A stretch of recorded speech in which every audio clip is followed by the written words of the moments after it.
मित्रहो, रायगड हा जिल्हा शिवछत्रपतींच्या पदस्पर्शाने पावन झालेला आहे। या रायगड जिल्ह्याच्या जिल्हा परिषदेच्या मुख्यालयाचं नाव आहे शिवतीर्थ। आता या शिवतीर्थमध्ये किंवा रायगडच्या या जिल्ह्याचा कारभार साहजिकच शिवसेनेला असं वाटणं स्वाभाविक आहे की तो आपल्या मावळ्यांकडे असावा। म्हणजे कोणाकडे? तर राज्याचे उपमुख्यमंत्री असलेल्या एकनाथ शिंदेंच्या तिथल्या तीनही आमदारांकडे। आता तिथे तीन आमदार जे आहेत, या तीन आमदारांचं एक समान वैशिष्ट्य आहे। म्हणजे कोण? तर महेंद्र शेठ थोरवे, भरत शेठ गोगावले आणि महेंद्र शेठ दळवी। खरं तर राजकारणामध्ये जेव्हा तुम्हाला लोक शेठ म्हणायला लागतात तेव्हा तुम्ही राजकीय नेते नसता, तर तुम्ही तिथले स्थानिक मुखिया असता। कारण शेठ हे जरी ऐकायला अधिक आनंद देणारं वाटत असलं काही नागरिकांना किंवा काही नेत्यांना, तरी त्यामध्ये तो राजकीय आभ नसतो। म्हणून जेव्हा तुम्हाला लोक शेठ म्हणायला लागतील तेव्हा एकतर हे समजायचं तुमच्या समोरची व्यक्ती एकतर आर्थिक किंवा राजकीय स्वार्थाने समोर आली आहे किंवा तुमच्या राजकारणाचं अधपतन सुरू झालेलं आहे। आणि अशाच तीन शेठमुळे किंवा अशाच तीन बॅड बॉयजमुळे एकनाथ शिंदेंच्या शिवसेनेला सर्वाधिक जागा जमवून किंवा पदरात पाडून घेऊन हात हलवत बसावं लागतं की काय? आणि रायगडमध्ये नेमकं पॉलिटिकल अंडरवर्ल्ड कसं सुरू आहे आणि ते कोण कंट्रोल करतंय, मी आपल्याला सगळं संक्षिप्त स्वरूपात सांगण्याचा प्रयत्न करणार आहे। पण ते कदाचित संक्षिप्त स्वरूपात नसेल याची सुद्धा आपण काळजी घ्या। अर्थात ते कसंही असलं तरी तुम्ही ते बघावं। याचं कारण आहे की शिवछत्रपतींच्या पदस्पर्शाने पावन झालेल्या रायगडमध्ये येणाऱ्या काळामध्ये कोणाचा भविष्यकाळ दिसतोय आणि कोण अस्ताला गेलंय, मी आपल्याला सगळं सांगणार आहे। नमस्कार मित्रो, मी राजेश कोचरेकर आणि आपण पाहताय आपलं आवडतं न्यूज पोर्टल टाइम महाराष्ट्र। मित्र हो, रायगडची जिल्हा परिषद आहे 59 संख्याबळाची एक स्थानिक स्वराज्य संस्था। रायगड हा औद्योगिक आणि पर्यटनाच्या दृष्टीने प्रमुख असलेला हा जिल्हा आहे, पण त्याला एक वेगळं आध्यात्मिक आणि पारंपरिक महत्त्व इतक्यासाठीच आहे की ही भूमी शिवछत्रपतींच्या पदस्पर्शाने पावन झालेली आहे। शिवछत्रपतींचा रायगड ज्या परिसरात आहे तो हा जिल्हा। याचं आधीचं नाव होतं कुलाबा। बॅरिस्टर अंतुले, अब्दुल रहमान अंतुले यांनी त्याचं नामकरण करून घेतलं 80च्या दशकामध्ये आणि तो झाला रायगड। आता या रायगडमधला सगळ्यात मोठा नेता कोण आहे? तर त्याचं नाव आहे खासदार सुनील तटकरे, राष्ट्रवादीचे प्रदेशाध्यक्ष। आता या रायगडमध्ये सुनील तटकरे, महेंद्र दळवी किंवा भरत गोगावले, महेंद्र थोरवे या सगळ्यांना असं वाटतंय की आपली एकाधिकारशाही चालली पाहिजे आणि त्यासाठी यातला प्रत्येक नेता प्रयत्न करत असतो। पण या सगळ्यांचे कॅप्टन आहेत सरताज सुनील तटकरे। सुनील तटकरे यांच्या राष्ट्रवादीला इथे किती जागा मिळाल्या आहेत ते आधी आपण समजून घेऊया। एकूण संख्याबळ जे आहे त्या संख्याबळामध्ये शिंदेंच्या शिवसेनेला सर्वाधिक जागा मिळाल्या, म्हणजे किती? 21। पण तरीही जिल्हा परिषदेचा अध्यक्ष त्यांना बनवता येईल की नाही याचा फैसला आता थेट रत्नागिरीचे सर्वेसर्वा असलेल्या उदय सामंत यांच्या हाती आहे। कसा तेही मी आपल्याला सांगणार आहे। सगळ्यात आधी आपण बघूया इथलं संख्याबळ काय आहे ते आपण स्क्रीनवर बघू शकतो।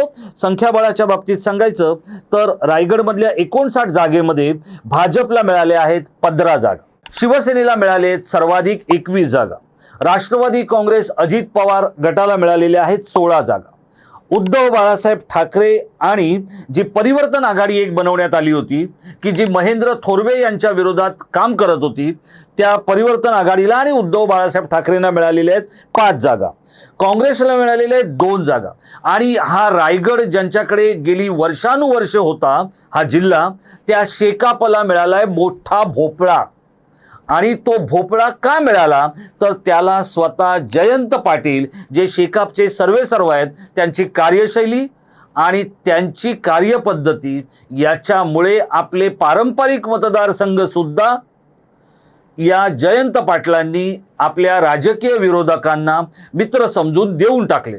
आता इथे झालंय काय ते मी आपल्याला सांगतो। इथे महेंद्र दळवी जे आहेत हे आहेत अलिबागचे आमदार। महेंद्र दळवी हे स्वतः जमिनींचा व्यवहार करणारे आणि जमिनी खरेदी विक्रीमध्ये व्यस्त असलेले असे नेते आहेत। महेंद्र दळवी हे आधी राष्ट्रवादीत होते. 2007ला त्यांना जिल्हा परिषदेचा अध्यक्ष व्हायचं होतं, पण सुनील तटकरे यांनी त्यांना गंडवण्याच्या आधी शेकापच्या जयंत पाटलांनी त्यांना गंडवलं आणि ते 2007ला म्हणजे जिल्हा परिषदेचे अध्यक्ष होऊ शकले नाहीत. 2014ला त्यांना कोणी गंडवलं? त्यांना गंडवलं सुनील तटकरेंनी. आणि राष्ट्रवादीच्या या अत्यंत महत्त्वाच्या अशा भागामध्ये किंवा मतदारसंघामध्ये सुनील तटकरेंच्यामुळे महेंद्र दळवी हे जिल्हा परिषदेचे अध्यक्ष होऊ शकले नाहीत.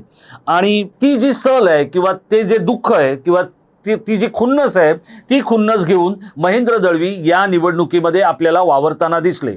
त्यांची पत्नी मानसी महेंद्र दळवी यांना त्यांना अध्यक्ष करायचे. पत्नी लाडकी, स्वाभाविक आहे, नेत्याची पत्नी लाडकीच असते. मग तिला अध्यक्ष करायचंय तर तिच्या 3 स्पर्धकांना पाडावं लागेल. या 3 स्पर्धकांना महेंद्र दळवींनी पाडलं आणि त्यामध्ये काही शक्तिशाली लोक पण होते. त्यांच्याही अर्धांगिणींना पराभवाची धूळ चाखायला भाग पाडली महेंद्र दळवींनी. ते कोण आहेत ते मी आपल्याला सांगतो. आता या स्पर्धेमध्ये पंडित शेठ पाटील, म्हणजे ज्यांचं खरं नाव आहे सुभाष पाटील, त्यांची पत्नी भावना सुभाष पाटील हिला चणेरा मतदारसंघातून पराभूत करण्यात आलं. आणि त्याच वेळेला त्यांचा मुलगा सवाई सुभाष पाटील याला शहापूरमध्ये तर 4थ्या क्रमांकावर समाधान मानावं लागलं. म्हणजे विचार करा पंडित पाटलांची काय परिस्थिती झाली आहे. ही का झाली पंडित पाटलांची परिस्थिती? कारण ते शेकाप सोडून भाजपमध्ये गेले. त्यामुळे शेकापचे जे जयंत पाटील आहेत, पंडित पाटलांचे बंधू, त्यांनी त्यांची ही अवस्था करून टाकली. आता दुसऱ्या उमेदवार होत्या रसिका राजा केणी. यांना कुर्डूसमधून विजय मिळवता आलेला आहे आणि तो विजय मिळवताना सुद्धा हा जो मतदारसंघ आहे हा सुद्धा शेकापचाच एक बालेकिल्ल्याचा भाग होता. हा सुद्धा प्रतिस्पर्ध्यांकडे देण्यात आलेला आहे. आणि तिथे चित्रा आस्वाद पाटील, म्हणजे पप्पूशेठ पाटील यांना रायगडमध्ये म्हटलं जातं, त्या चित्रा आस्वाद पाटील यांनी 3,500 मतांनी विजय मिळवलेला आहे. त्या ॲडव्होकेट आहेत. आता इथे ॲडव्होकेट पायलीला म्हणजे पायलीच्या पासरीवर आहेत. त्यांचा काही उपयोग असतो का राजकारणामध्ये, तर तो रायगडकरांना माहीत असेल. आता तिसऱ्या उमेदवार होत्या त्या ॲडव्होकेट निलिमा धैर्यशील पाटील. यांचा पेणमधल्या पालीमध्ये जाऊन महेंद्र दळवींनी पराभव केला. आणि ह्या सगळ्याचा वचपा काढण्यासाठी आता झालंय काय, तर हे सगळे लोक एकत्र आले. हे एकत्र आलेत कोणाच्या विरोधात? तर महेंद्र दळवींच्या विरोधात. दळवींना अद्दल घडवायची आहे म्हणून. हे दळवी जे आहेत ना, हे एकाच वेळेला वेगवेगळ्या राजकीय पक्षांमधल्या प्रमुखांशी संधान साधून असतात. म्हणजे ते उद्धव ठाकरेंनाही लाडके असतात, ते शरद पवारांच्या सुनील रानडेंचेही लाडके असतात, ते एकनाथ शिंदेंचे तर प्रचंड लाडके आहेत सध्याच्या स्थितीमध्ये. आणि महेंद्र दळवींनी सांगितलं तर एकनाथ शिंदे शक्यतो एखादी गोष्ट नाकारत नाहीत असं बोललं जात आहे. पण याच महेंद्र दळवींच्या अतिरिक्त महत्वाकांक्षेमुळे किंवा राक्षसी महत्वाकांक्षेमुळे पक्षाची इथे धूळधाण उडालेली आहे. एका बाजूला महेंद्र थोरवेंबद्दलचा विरोध हा कर्जत आणि त्या भागामध्ये प्रचंड मोठ्या प्रमाणात आहे. अलिबागमध्ये महेंद्र दळवींना विरोध आहे. आणि आता आपण येऊया भरत शेठ, जे सगळ्यात मोठे शेठ आहेत, नॅपकिनवाले शेठ. त्यांच्या मुलाला म्हणजे विकास भरत गोगावले यांना विजय तर मिळवता आलेला आहे, पण त्यांच्याबद्दलचं जनमत सुद्धा प्रचंड जोरदार आहे. याचं कारण काय, तर मला शेठ म्हटलं नाही तर हाक मारू नका असा दंडकच या विकास गोगावले यांनी इथल्या नागरिकांना, इथल्या मतदारांना घालून टाकलेलं आहे. आणि आपल्याकडे पैसे आहेत, आपण अनधिकृत व्यवसायांमध्ये आहोत, आपण राजकीय सत्तेमध्ये आहोत, अशा दर्पामध्ये आणि मस्तीमध्ये जगणारे जे नेते आहेत तेच आत्ता एकनाथ शिंदे यांच्या अडचणीसाठी कारणीभूत ठरलेत. आणि त्यामुळे या ह्या गटांची नोंदणी झाली. रायगडचे जे जिल्हाधिकारी आहेत जावळे, किशन जावळे यांच्याकडे ही गटनोंदणी झाल्यानंतर ही 1-1 तासाच्या फरकाने गटनोंदणी झाली. कोणाची? राष्ट्रवादी म्हणजे सुनील तटकरेंचे जे लोक निवडून आले त्यांची आणि भाजपच्या लोकांची. आणि त्यानंतर हे सगळे गोव्याला निघून गेले. म्हणजे या दोघांचे 15 अधिक 16 मिळून किती झाले? 31 झाले. बहुमत तर झालेलं होतं. मग त्यानंतर हे गेले गोव्याला निघून. या गोव्याला गेल्यानंतर तिथे जाऊन त्यांना तटकरे भेटले.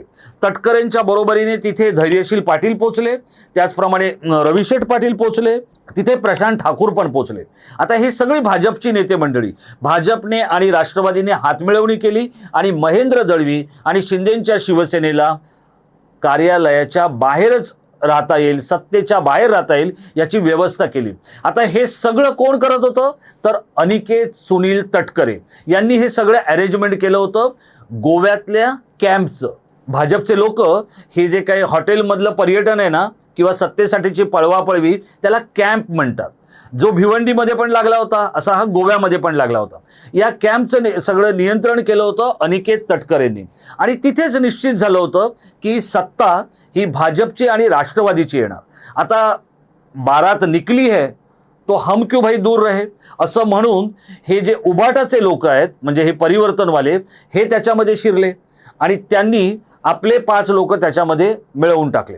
त्यामुळे या 31 आणि 5 36 झाले. आता मला सांगा या सगळ्यामध्ये नुकसान झालंय कोणाचं तर ते झालंय एकनाथ शिंदेंच्या शिवसेनेचं. कारण हे जे नेते आहेत यांना सतत जमिनी बळकवायच्या आहेत, यांना स्क्रॅप हवाय, यांना इथल्या वेगवेगळ्या कंपन्यांमधले ठेके हवेत आणि या सगळ्या जिल्ह्यावर नियंत्रण कोणाला हवंय तर सुनील तटकरेंना. आता सुनील तटकरेंनी खेळी कशी केली बघा. सुनील तटकरे हे राष्ट्रवादीचे प्रदेशाध्यक्ष आहेत.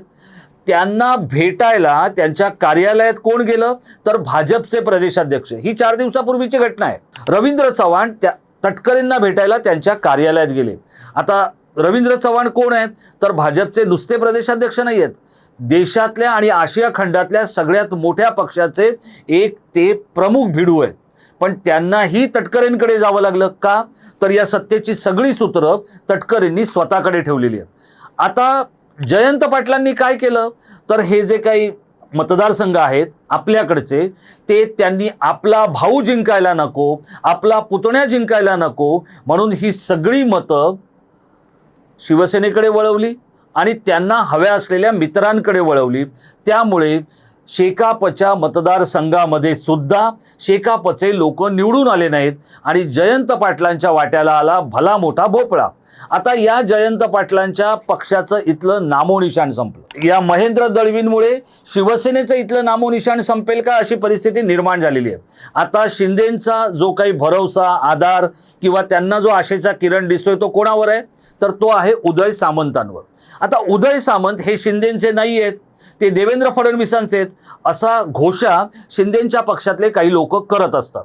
पण उदय सामंत हा शिंदेंच्याकडे असलेला एकमेव हुशारी असलेला आणि राजकीय ज्याला आपण पॉलिटिकल सेन्स म्हणतो राजकीय अक्कल असलेला माणूस हा उदय सामंत आहे. दुसरं तह करताना किंवा वाटाघाटी करताना उदय सामंत फारसे कदरुगिरी करत नाहीत.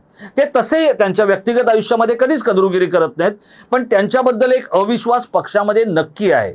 अर्थात त्यांचा जो सगळा खेळ आहे तो एकनाथ शिंदेंच्या विश्वासावर आहे आणि त्यामुळे जोपर्यंत शिंदेंचा विश्वास आहे तोपर्यंत वाटाघाटीमध्ये उदय सामंत यशस्वी ठरत आहेत. आता रायगडचे जे 3 आमदार आहेत हे पूर्णतः इथले बॅड बॉईज झालेले आहेत. आता या बॅड बॉईजच्या कडून जर काही समजा मिळवायचं असेल किंवा त्यांना बाजूला ठेवून काय करायचं असेल तर या गुड बॉयला रायगडमध्ये पाठवायला हवं. आणि आता सुरुवात अशी झालेली आहे की तटकरे आणि उदय सामंत हे बोलून किंवा बसून जर साताऱ्याचा फॉर्म्युला एकत्र आला की तिथले जसे 3 पक्ष एकत्र आलेत तसा फॉर्म्युला जर आला तर रायगड एकनाथ शिंदेंकडे राहील, अन्यथा तो तटकरेंकडे जाईल अशी एकूणच परिस्थिती आहे.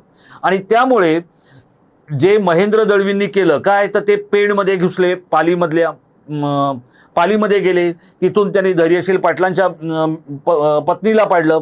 म्हणजे आपल्या एका लाडक्या पत्नीसाठी 3 लाडक्या भगिनींचा बळी घेण्याचं काम, राजकीय बळी घेण्याचं काम हे महेंद्र दळवींनी केलेलं आहे. महेंद्र दळवी हे आता शिंदेंसाठी जितके उपयुक्त होते तितकेच आता उपद्रवी ठरलेले आहेत. आणि त्यामुळे दळवींचं काय करायचं किंवा थोरवेंचं काय करायचं आणि मोठे शेट असलेल्या गोगावलेंचं काय करायचं याचा पूर्णपणे टोटल काही एकनाथ शिंदेंना लागेनासा झालेला आहे. कारण राजकीय डायनोसॉर सारखे सुनील तटकरे वासून बसलेले आहेत आणि त्यामुळे हा संपूर्ण जिल्हा, यातलं राजकारण, इथलं अर्थकारण, इथलं समाजकारण हे सगळं तटकरेंनी आपल्या ताब्यात घेतलेलं आहे आणि या त्यांच्या ताब्यातून जर मैत्रीपूर्ण वाटाघाटी करू शकल्या तर ते उदय सामंत करू शकतील, इतकंच आता आपण सांगू शकतो। त्यामुळे हा सगळ्यात राज्यातला महत्त्वाचा जिल्हा हा पॉलिटिकल एन्काउंटरने भरलेला आहे। इथे राजकीय टोळी युद्ध सुरू आहे। यात कोणती टोळी किंवा कोणती गँग सरस ठरणार हे आपल्याला येणाऱ्या काळामध्ये कळणार आहे। पण मित्रहो, रायगडमधलं हे जे सगळं राजकारण आहे किंवा हे इथलं राजकीय टोळी युद्ध आहे की ज्यांच्याकडे प्रचंड मोठ्या प्रमाणात पैसा आहे, जमिनी आहेत, त्यातले व्यवहार आहेत, अनधिकृत स्क्रॅप आणि अधिकृत स्क्रॅप यांचे व्यवसाय आहेत, या सगळ्यांच्या समोर येणाऱ्या काळामध्ये तटकरे हा एक परवलीचा शब्द असणार आहे। याच तटकरेंचा कोणी एकेकाळी फंटर होता महेंद्र दळवी, आज तो त्यांनाच डोळे दाखवण्याच्या मनस्थितीत पोचलेला आहे आणि त्यामुळे या सगळ्यातून तटकरे काय करणार आहेत हे मी आपल्याला सांगतो। आदिती तटकरे यांचं पालकमंत्रीपद पदरात पाडून घेण्याची किमया हे तटकरे साधणार आहेत।